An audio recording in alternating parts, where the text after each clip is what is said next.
Very good evening to all of you. I would like to extend a warm welcome to all of you to this third edition of the Capital Talk series, which is part of an effort for us to connect with some of the leading thought leaders of India and the world, and to be able to host it in our own facility, the JGU International Academy here at the Taj. We have a very, very distinguished and amazing man today to give this talk, Mr. Amitabh Kant.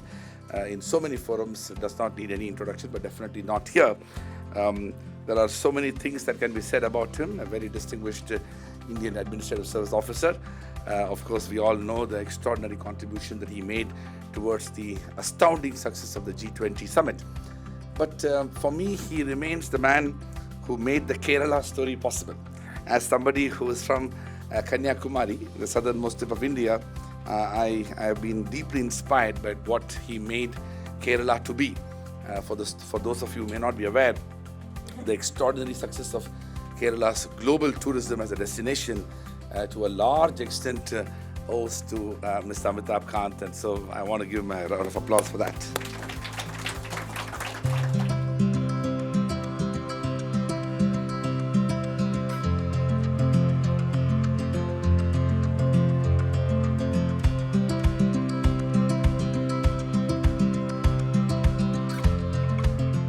So, ladies and gentlemen, I'm truly delighted to be in the midst of all of you. And the subject for today is India on the high table, leadership in G20. And I'd keep G20 a little in the background. We'll probably talk about it during question time. Let me start by saying that the world is actually geopolitically going through very radical changes. These are very seismic shifts which are taking place, and it's very important to discern them. And the first of which, to my mind, is that the big power rivalry is back center stage. The consensus built post World War II, which was the establishment of the United Nations and the post-Bretton Woods period, which led to the establishment through consensus of international financial institutions, all that has broken. And that is all broken because in the heart of Europe, you have a war which is going on for over 3 years now, almost. And the Russia-Ukraine crisis is the center of big power rivalry. So make no mistake about it, that this is the big shift from the big consensus that was built post-World War II, that you are going to see big power rivalry, which has led to complete freeze of the Security Council in the United Nations. And therefore, the United Nations as a body has, to my mind, become totally irrelevant as far as international policy making is concerned. The second important issue is to realize that this big power rivalry will, with this Middle East crisis, with the Israel-Gaza crisis, and the possible danger of its spread to other parts of the world, this has serious implications for the world, and you will see big power rivalry emerging there as well. And the third key threat is that China's assertion of its one China policy and the fact that it'll annex Taiwan at some point of time means that you will have a conflict scenario in Asia as well. So these are the dimensions of geopolitics. This is critical it's important to discern and comprehend this. The second key challenge before the world is that globalization as we'd known it in the last 4 decades, which had enabled us to do global trade, which had enabled vast number of people to be lifted above poverty line, which had led to trade happening across, and which led to the emergence of global value chains, that has come to an end. And today, free trade global free trade agreements have frozen down. You have the World Trade Organization, which has become a failed institution. It has not made any progress at all. And the global supply chains remain disrupted. Countries are looking for resilient supply chain, which in other words means that you need trusted partners to trade with. And you will therefore see that increasingly the concept of globalization itself is being questioned because the appellate dispute resolution body of the World Trade Organization is not being accepted by even the champion of free trade, which is United States.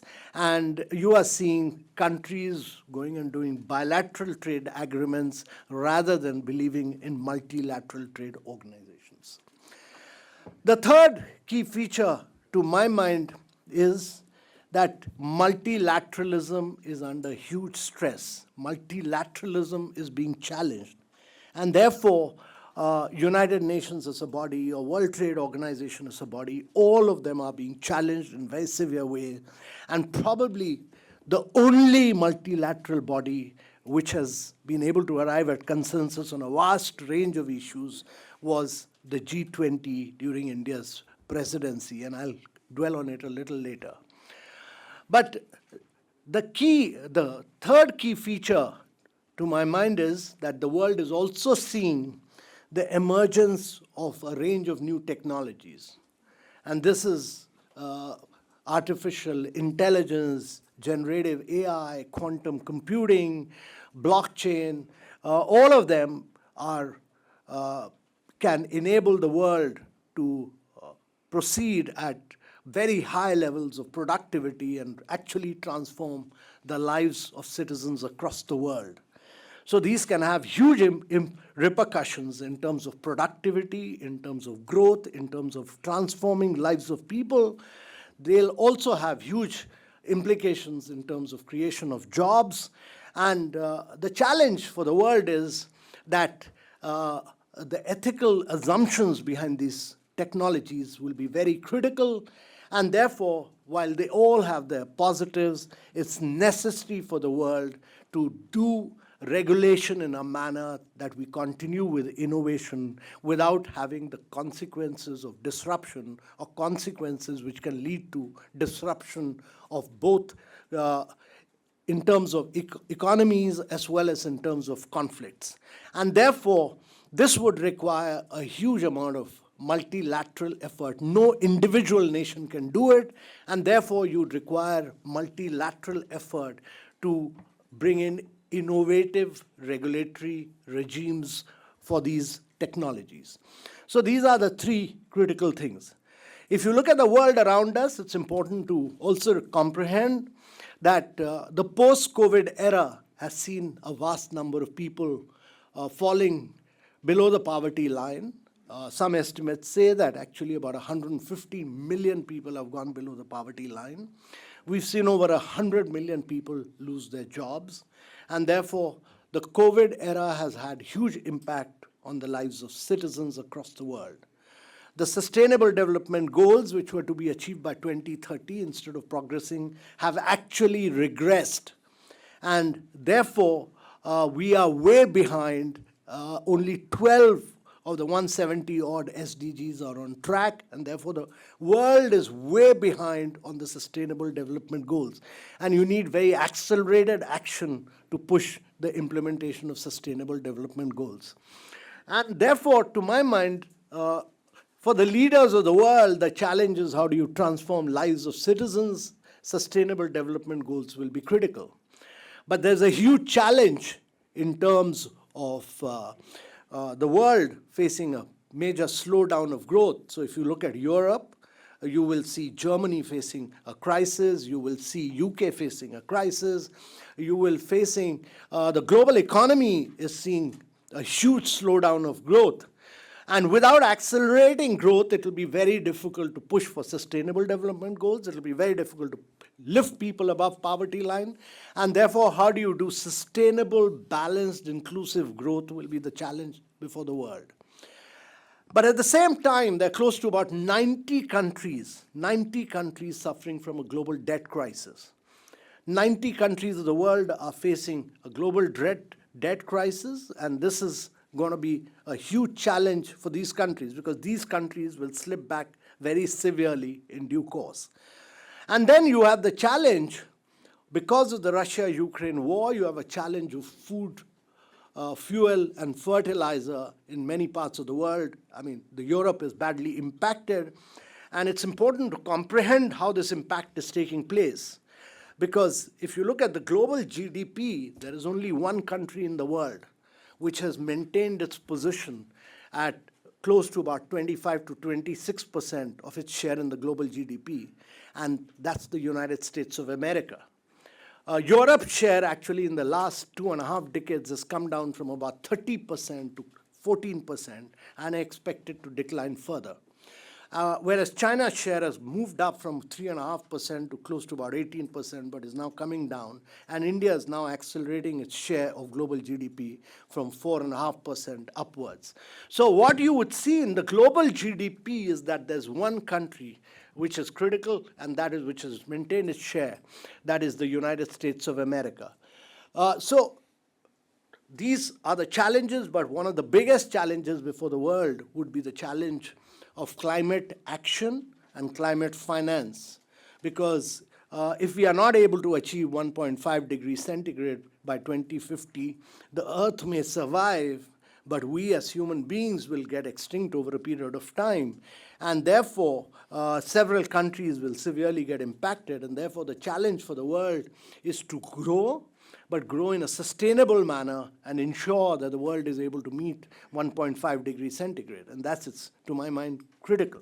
So these are the challenges before the global world. And in the midst of all these challenges, all the fault lines of the world, to my mind, if you look at the Russia-Ukraine crisis, if you look at the Middle East-Gaza crisis, if you look at climate action, and if you look at global supply chains, in all these crises, a lot will be dependent on how the American voters vote. You can have climate denial. You can have the Russia-Ukraine war getting settled in a fortnight. You can see that the global value chain can even get worsened, and therefore, the key player, to my mind, a very important player in all this, will be the United States and how it plays out in the coming elections of the United States of America. But ladies and gentlemen, the subject for us today is India on the high table. And therefore, I'd like to stress on this bit on India on the high table. And when you want to be on the high table, it's very important that I've been a long-term believer that geopolitics is essentially a function of your economic growth. You can't be a leading player on the high table without economic growth. And therefore, you need sustained growth over a long period of time. Now, India is today close to a $4 trillion economy, but its aim is to be a $30 trillion economy by the time it becomes 100 in 2047. And if it becomes a $30 trillion economy, or as some economists have analyzed that actually it will become a $35 trillion economy, it will take the per capita income of its citizens from close to about $2,800 to about $22,000. So it would have lifted the boat in entirety and changed and transformed the lives of every citizen. So what has India done in recent times? And let's look at the last decade, for instance. And to my mind, what India has done is firstly it's carried out huge number of structural reforms. It brought in the goods and services tax, which has actually replaced about 28 taxes and 18 cesses, and simplified the tax system, one tax across the country. But in reality, what it has led to is that the number of taxpayers have increased from about 6.5 million to about close to 16 million. And the GST has shown consistent level of growth month on month on month, and we've recorded the highest tax collection this month, but it's grown at about 18% plus month by month by month. So it's quite a achievement in terms of having one GST. The second thing India did was to introduce the insolvency and bankruptcy code, which has brought in a huge amount of credit discipline, and it enables companies which are commercially non-viable to die out. But it's led to a huge new culture of credit where new entrepreneurs who are not able to succeed but have borrowed money from banks are able to liquidate themselves. And this, to my mind, was very important for a country like India. So IBC has been a very critical reform. The third key reform has been the Real Estate Regulation Act, because in India, builders used to take money from middle-class people and not provide them houses, and therefore a lot of middle-class families used to suffer. But now you can't start the building without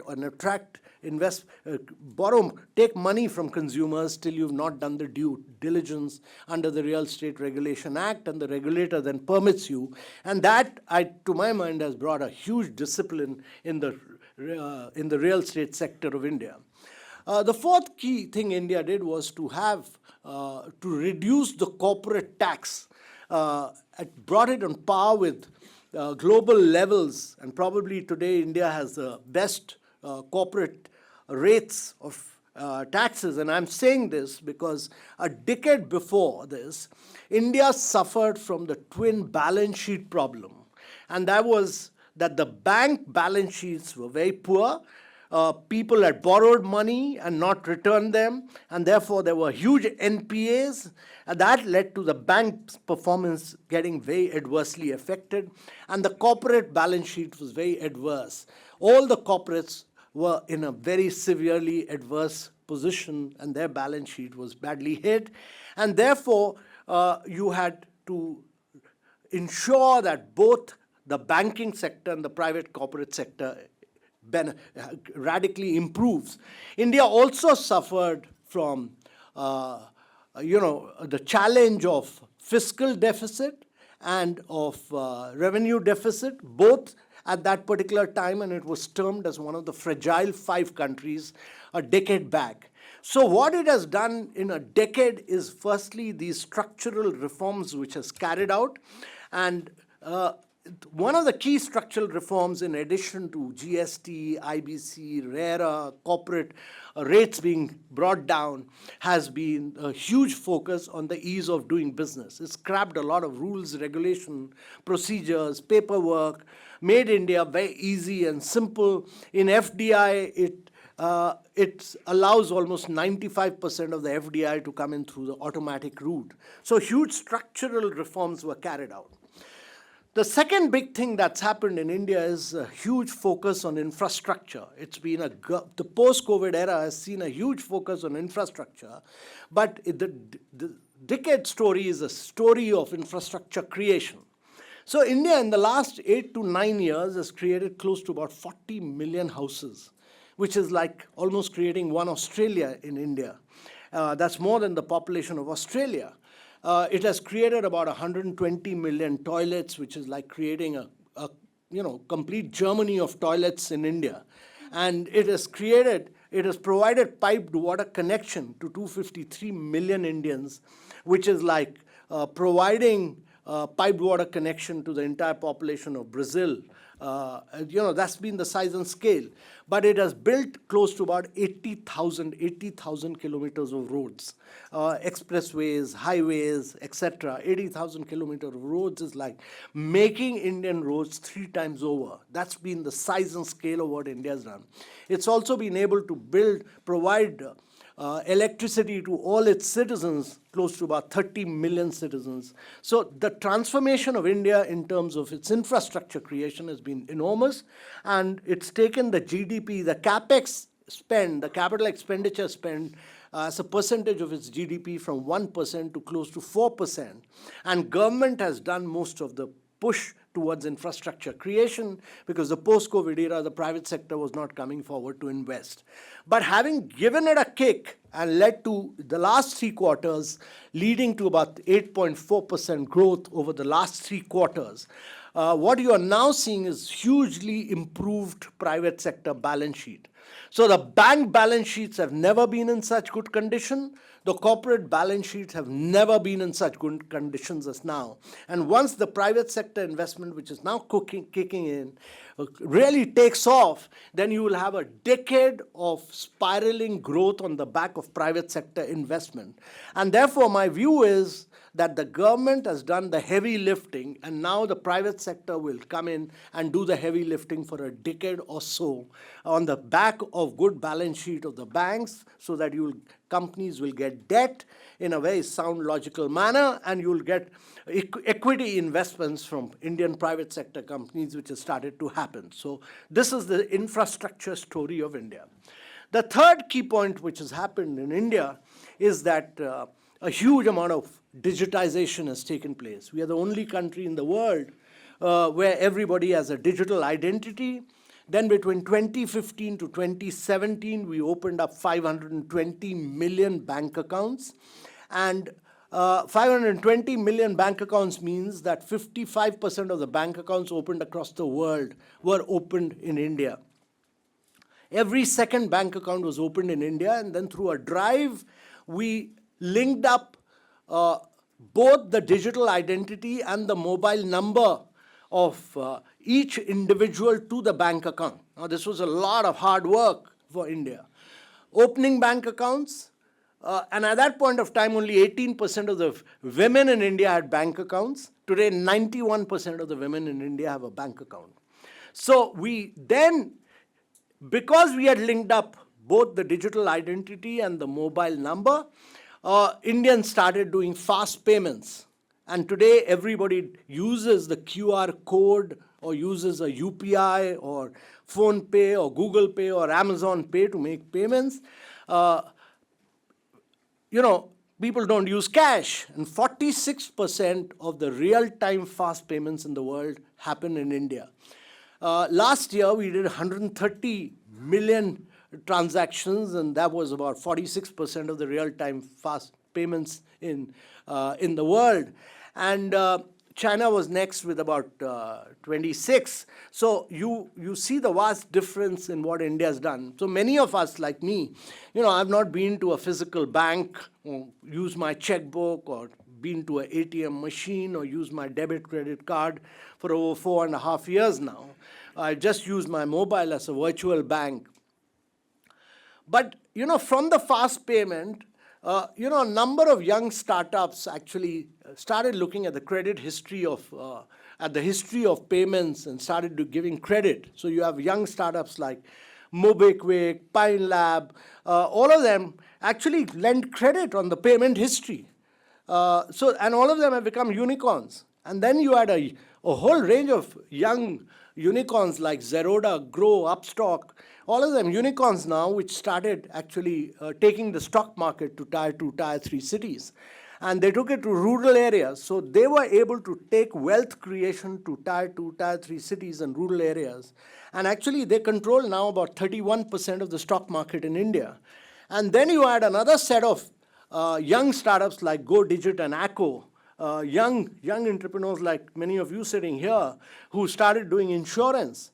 And, you could do when I was a young officer, it used to take me 6 months to get a life insurance policy with so much of paperwork.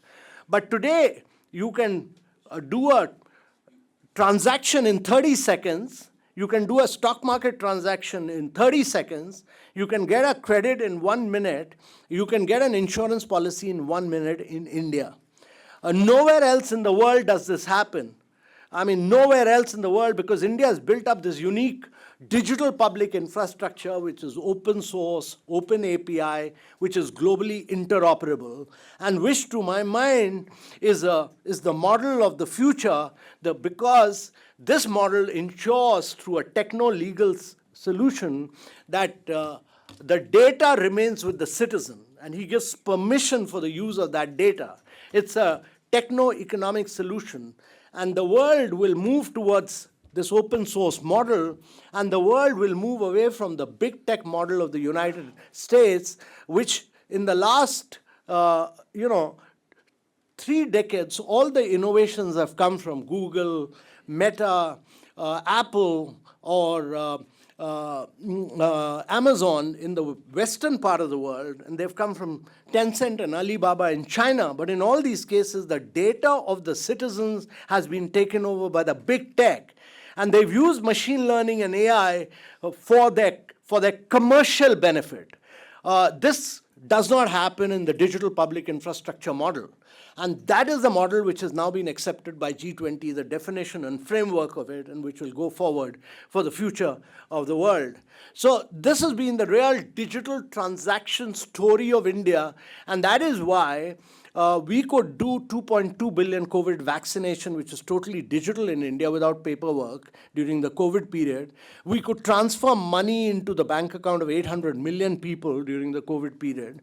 And we could actually, we do direct transfer of 657 schemes of the government directly into the bank accounts of the beneficiaries without any leakage in India. So this is enormous. Nowhere in the world does this happen, that government puts money straight into the bank accounts. Even during COVID period, in America, 18% of the checks came back. And Germany struggled for about 16 months to put money into the bank accounts of the beneficiaries. So what India has really done is a phenomenal creation of digital infrastructure, which is unparalleled. And this is the first time innovation of this nature has come from an emerging market. And this is, to my mind, a very notable transformation, because several digital public infrastructure have happened in many parts of the world, including Brazil. And what we are seeing today is that emerging countries have actually pushed the limits on digital transactions much faster than the developed world, who are caught up in legacy issues now. The fourth key aspects of India's story has been its huge transformation for climate action. And it's not a much talked about story, but India is the only G20 country which has been able to achieve its NDC target made at Paris 9 years ahead of schedule. And it's the only country in the climate change index which is in the top 10 of being on target for achieving its of having achieved what it had committed to. It's done about 187 gigawatt of renewable energy. It's built up very outstanding model of tripartite agreement between the state, the center, the private sector has built all this infrastructure, but a tripartite agreement between the center, the state, and the Reserve Bank of India allows that, and permits that in case the state discoms do not pay the money, it will be deducted from the state's account. We have one grid across the country. No other country in the world has that. United States doesn't have one grid. Europe doesn't have one grid. India is the only country which has one grid, so you can take renewable energy from one part of South India and give it to the northern part of India, and you can track it down. So the other thing India did was to see that we could electrify 30 million houses, and we could provide cooking gas connection to 110 million women in India who could transform their lives, because instead of cooking from firewood, we could give them cooking clean gas. So this energy transition has been a very big transformation. So to my mind, there are 4 key components of India's story of what makes it lead the way for the high table. One is the structural reforms. The second is the huge story of infrastructure creation. The third is that it's done a huge amount of digitization to transform the lives of citizens, to improve productivity, to ensure that there are no leakages. And the fourth is great focus on going, this energy transition, and therefore India's story is one of going green and going digital in a very big way. Why I'm saying this is because all these four of them converge together to make India grow at high rates of about 8.4% at a point of a global slowdown, when the global economy is slowing down. And At this point of time, India is an oasis of growth in the midst of a very barren economic landscape across the world. And what we are seeing in India is a once in a generation economic shift. It's a once in a generation economic shift towards high growth trajectory. And the challenge for India really is that it needs to sustain this and accelerate the pace of this in the next 3 decades to be able to grow at high rates of 9 to 10% year after year for 3 decades. Because if you don't grow at those rates of 9 to 10%, and the compounding power of growth is so enormous that if you grow at 6%, you will take your income, per capita income, from about close to $2,800 to about close to $14,000. But if you grow at about 10%, you take it to about $22,500. That's the compounding power of growth. And therefore, India needs to grow at those high rates for a very long period of time. So if you need to grow at those periods for a 3-decade period, and let me tell you, historically this has been done. It was done by Japan post-World War II. It was done by Korea later, and in recent times it was being done by China. But if India needs to do this, let me also say that there are several challenges, and it's important to highlight some of these challenges. If you want to be on the high table for over a long period of time, you have several challenges, and you need to confront those challenges. One is many of these countries had grown when the world was growing, when global trade was growing. And because global trade was growing, you could export and you could grow. That's the story of Korea, that's the story of China, that's the story of Japan, that they could penetrate global markets. India's growth story is taking place at a point of time when global trade has slowed down, when protectionism is coming, when global value chains are disrupted. So that's a huge challenge for India to accelerate the pace of its growth at a point of time when global trade has slowed down. And what does India need to do? So to my mind, India's growth story has largely been on the services sector. India needs to actually ensure that it becomes a manufacturing nation. And to become a manufacturing nation, you need to get size and scale of manufacturing, and you need to create another about 15 to 20,000, 50,000 large manufacturing companies in India who do the size and scale. And when large companies come in, they create their own momentum of backward-forward linkages. So you'll have Tier 2, Tier 3, Tier 4 manufacturers. So you will then have a number of MSMEs, but large companies are critical to my mind, and therefore manufacturing is critical.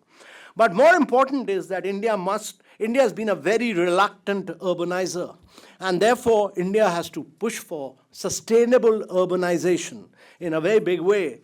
And sustainable urbanization means that urbanization will have to be done on the back of public transportation, that you'll have to create public transportation on the back of which urbanization will take place. You'll have to recycle your waste, and water, and much of this urbanization will have to be pushed by states of India. It's a state subject, and therefore you need champion states who will push for smart urbanization. And the third key thing to my mind is that we need to enhance our agricultural productivity, because India is one country which has a very high proportion of workers in the agriculture sector. Close to about 40% of our population is dependent on agriculture. Agriculture means poorly paid jobs. You need to take them out of agriculture, put them into manufacturing, put them into urbanization. And therefore, if you want to increase productivity in agriculture, not merely that you want to take workers away from agriculture into other areas, but you need to focus on value addition. That means you need to create the food chains. You need horticulture, you need floriculture, you need dairy productivity to go up so that farmers can enhance their earnings from a range of value-added services. So agriculture will also be the key. And the fourth key aspect, which is very critical to my mind, is that in India, if India is to grow at 3-decade period, then you need a huge focus on improving learning outcomes, which remain very poor in India. India has been able to provide access of education to 1.4 billion people, but the learning outcomes still leave a lot to be desired, and therefore many of these recent studies of ASA and NAS, what they demonstrate is that a class 4 student, class 10th student is not able to do class 4 maths and physics and chemistry. So you are passing and getting on to the next class and the next class and the next class without basic comprehension. Only 15 to 20% students are able to comprehend. And therefore, learning outcomes has to be the key focus in the coming years. Secondly, health outcomes have to improve very radically in India. And I think some key schemes of the government, like the Primary Health and Wellness Center, which has been started, or the Ayushman Bharat insurance scheme, will make a huge difference in the coming years. And the third key aspect, to my mind, is ensuring that our nutritional standards improve radically. That is, we are able to do away with stunting, wasting, and that would mean that we are able to track every single pregnant woman till the point of delivery, and from the point of pregnancy to the point of delivery, and then take care of the child for the first 5 years. And that means state governments again will have to play a key role. So good urbanization, focus on manufacturing, pushing for exports, even in a moment when there is a global slowdown, and improving learning outcomes, health outcomes, nutritional standards, all are going to be key challenges for India to be able to grow at those rates. But, India is a very large country. It's bigger than 25 countries of Europe, plus another 30,000 kilometers. And therefore, it's not just the central government. The states will have to play a key role. It can't be that one part of India is growing rapidly, the southern or the western part of India, and the eastern part of India is not growing. It's not possible. Or the northern part of India is not growing at a high rate. And therefore, it's very important that we need to create champion states. You need at least 12 states of India to grow at rates of about 10% plus for 3-decade period. If about 12 states of India grow at those rates of about 10 to 11% for a 3-decade period, India will grow. And that means that the next bit of reforms which have to be carried out will have to be carried out by state political leadership. There has to be a huge political and administrative will for states to carry out major structural reforms, much like what Centre has done in the last 9 years. The next 5 years have to be the story of Indian states driving growth, progress, and prosperity. And that means that you need political leadership which will drive change, which will drive reforms, where good governance becomes good politics in Indian states. And that, to my mind, is very critical.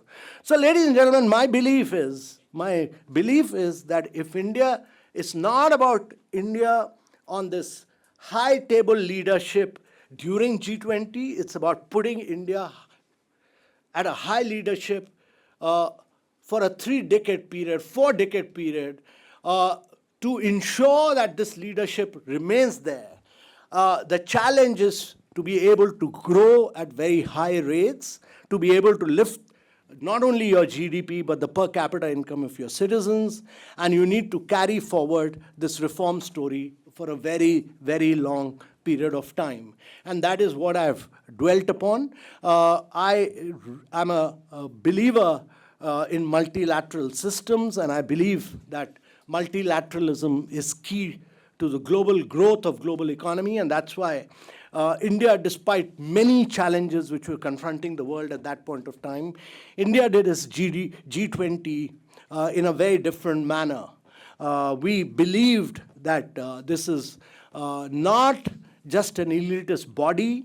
It needs to be taken to the people of India, and we need to take our foreign policy to the citizens of India, and therefore we did over about close to 220 odd meetings in almost every state and union territory of India. We involved schools, colleges, everyone together in this.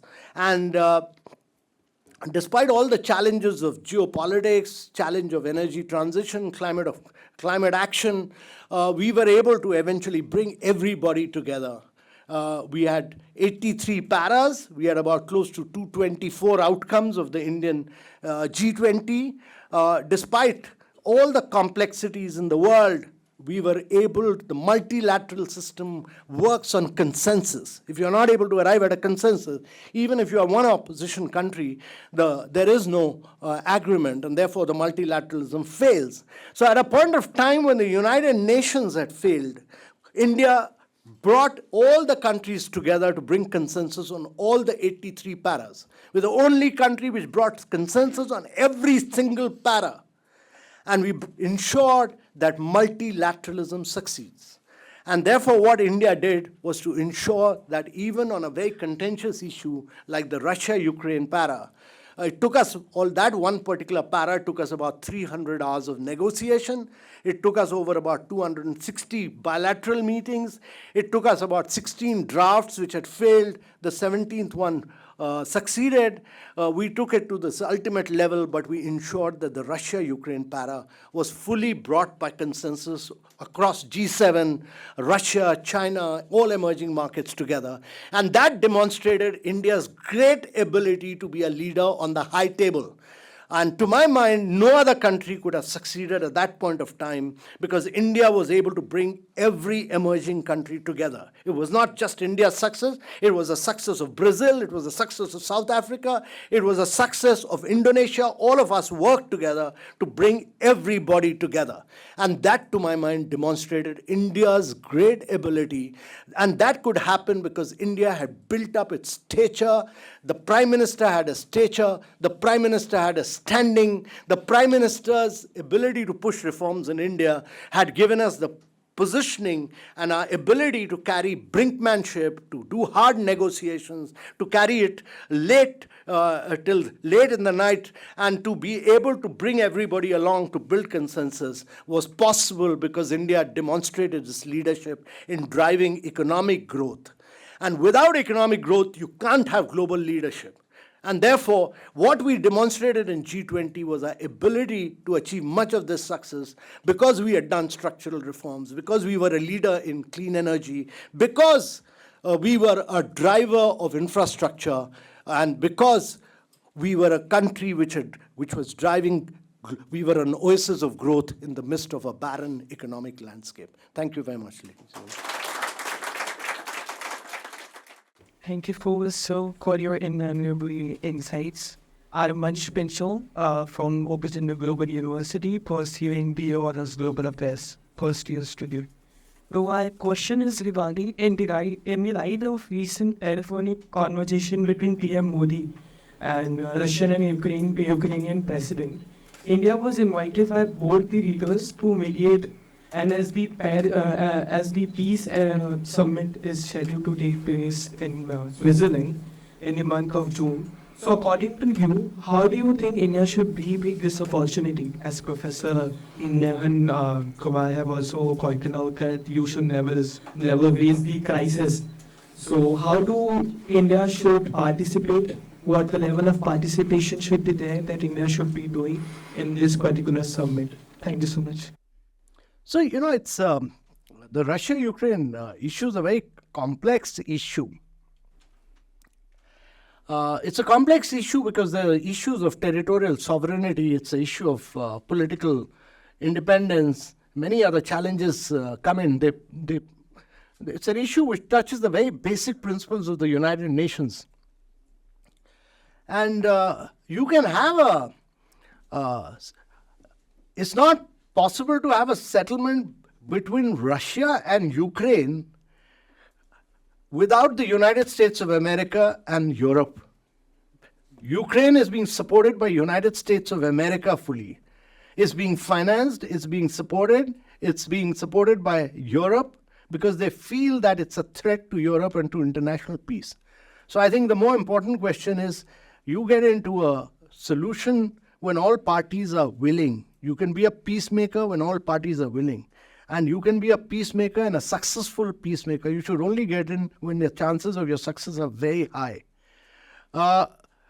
You get in only not because Russia and Ukraine are requesting you. You'll get in and do that settlement when America, Europe all want you to become the negotiator. It's important. It's not a fight between merely Russia and Ukraine.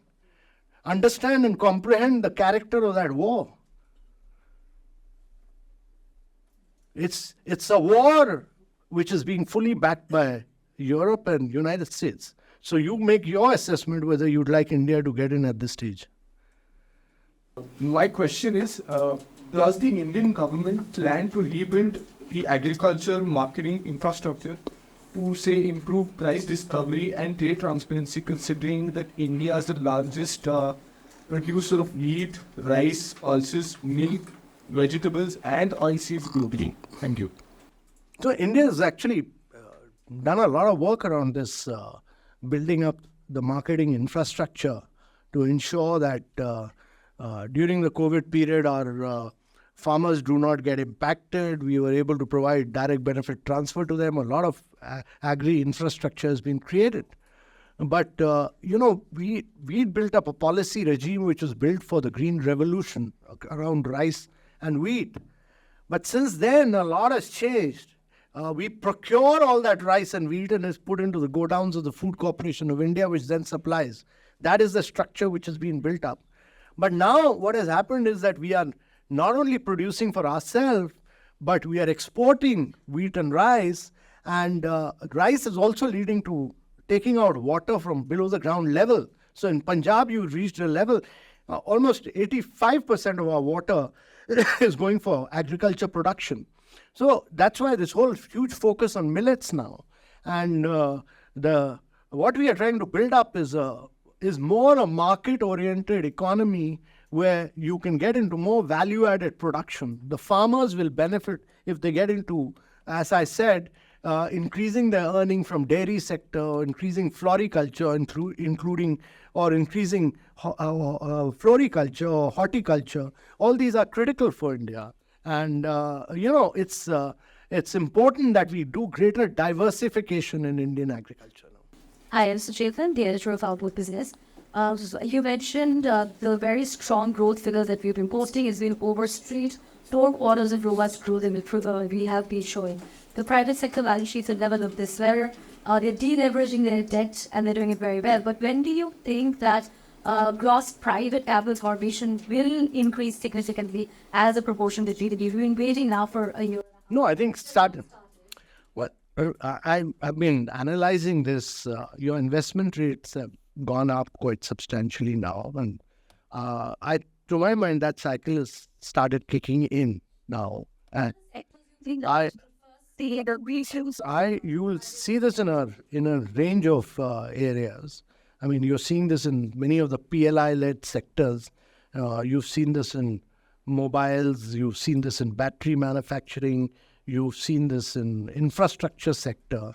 And many of these sectors, actually, to my mind, the sunrise areas of growth are very critical for India. So all these tech-related sectors are very critical.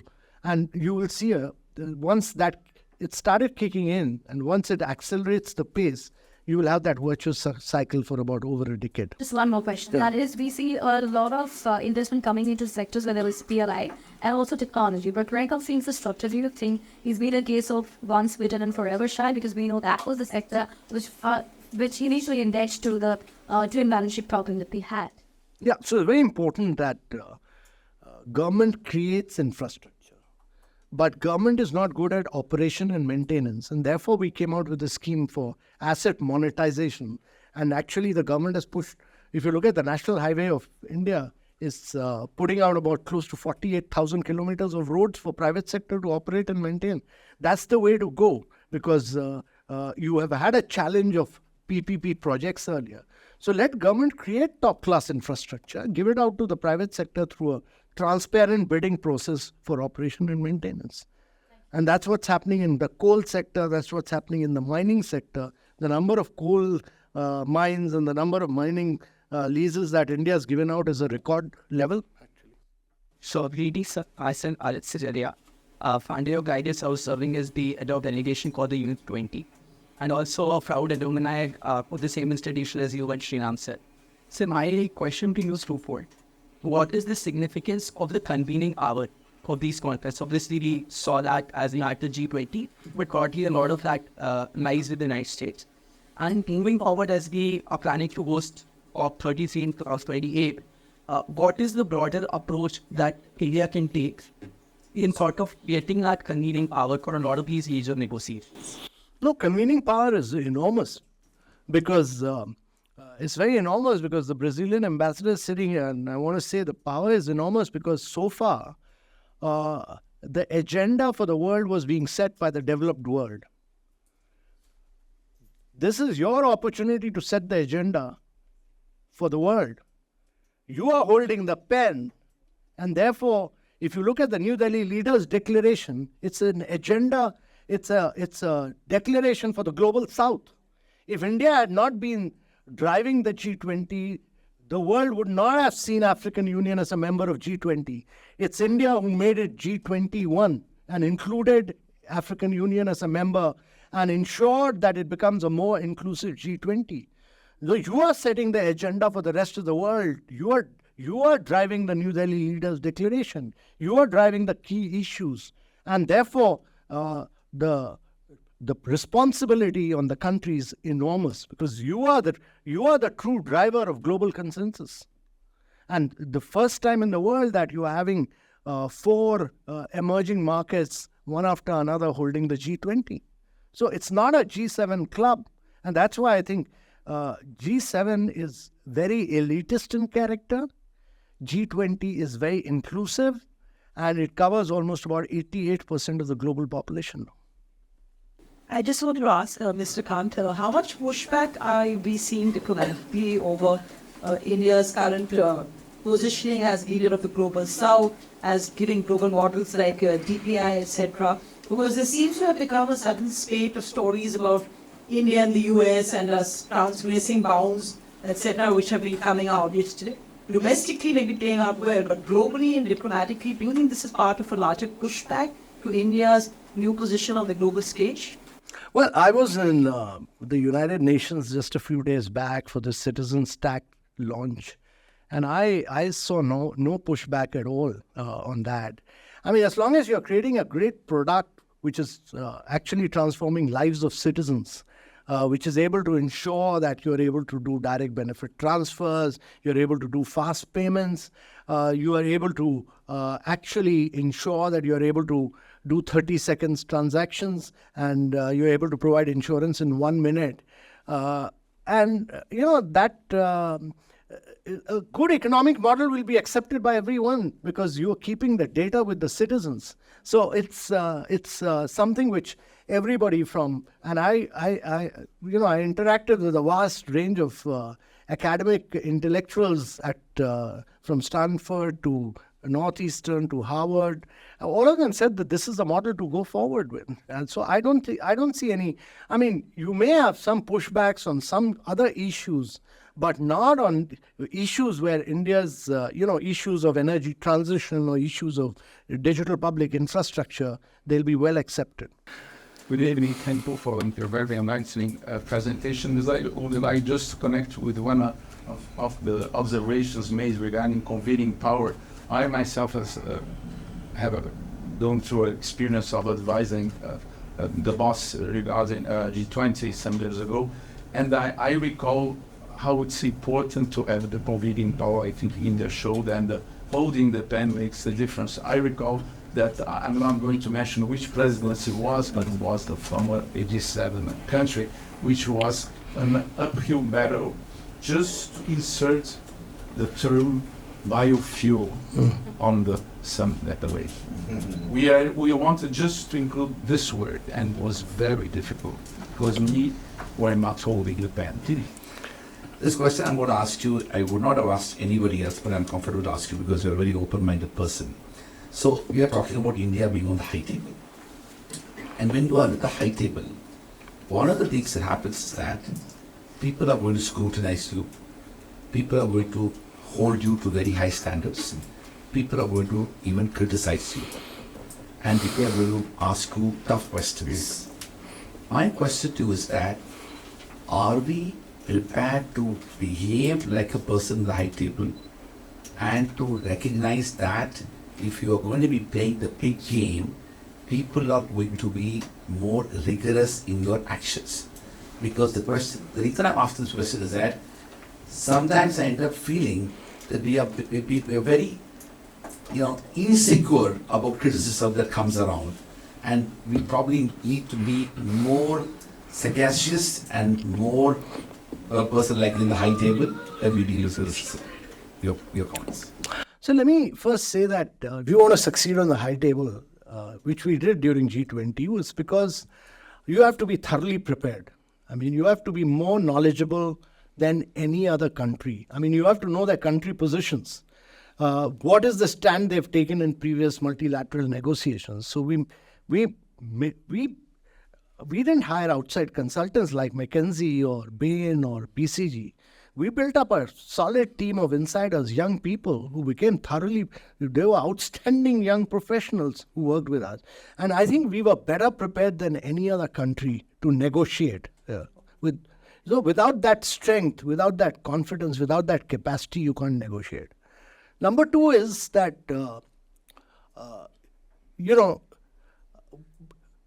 there were a range of issues. I mean, you're dealing with 250 issues.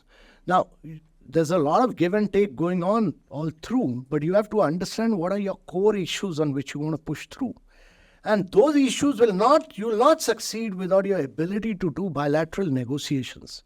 I mean, if you think you're going to do only multilateral negotiations, it will not work. So you need to build up confidence. We were talking to China separately. We were talking to Russia separately. We were talking to emerging markets separately. We were talking to G7 separately. And within G7, there were different positions. So you have to have that ability and the confidence to build equations with every single Sherpa, every single negotiator across the table. And the third is, we were taking their advice, we were taking their inputs, we were taking their guidance, we became friends, we became enemies, we became, hard negotiators. I mean, several times Sherpas walked out. I had to go and convince them, we brought them back, but that's the way the negotiation works. We almost came to blows. One day before, we came to blows one day before the leaders, even when the leaders landed up, we took the meeting till about 12:30 in the night, and I had to tell them that you take it or leave it now. And if you don't accept it, then please ask your leader to talk to my Prime Minister. I've got the approval of my Prime Minister. You had to do very hard, very, very tough, hard. You have to have steel of nerves. Your nerves have to be made out of steel, otherwise it won't work. It was absolutely ruthless, brutal negotiations. Criticism is a very minor part of it. You have to go through many surgical operations. I'm Stephen Marks, the Dean of the School of Public Health and Human Development, and with that title, you can guess my questions. Questions simply this. You have enumerated the enormous challenges and India's fantastic ambition to maintain 9 to 10% growth rate by, as you put it, growth through manufacturing and the private sector and all of these matters. And as Jean Sriram was explaining, carve out a model that's different from the Chinese and the American model. However, part of the interpretation of what you've said suggests that it's more or less the American model. If it is growth for growth's sake only through manufacturing and private sector, what happens to human development? What happens to the health sector? I'm a great believer in improving learning outcomes and health outcomes, and that's why I dwelt on that. I dwelt on also nutrition, and I said why stunting, wasting has to be eliminated in India if India has to be on the high table for a long period of time. And I'm a great believer in Human Development Index, and I strongly believe that without that, this transformation cannot happen. But this was not a talk on Human Development Index. It was Human Development Index is one component of your growth story, and I'm a believer that actually. The challenge is not about spending. Let me tell you this. The challenge is not about resource allocation. For you to achieve better health outcomes, you need better state capacity, you need better governance, you need your ability to use data, real-time data, on a minute-to-minute basis to track and actually put that data in public domain. And I'm a great believer in data for good governance. And I'm not a believer in large allocations of money. A lot of allocation of money is badly spent in India. Your allocation you're talking about without taking into consideration the allocations which are made by the state governments. And these are state subjects. And therefore, I'm a great believer that state capacity to implement learning outcomes and health outcomes and using data for governance is the key to success in these areas.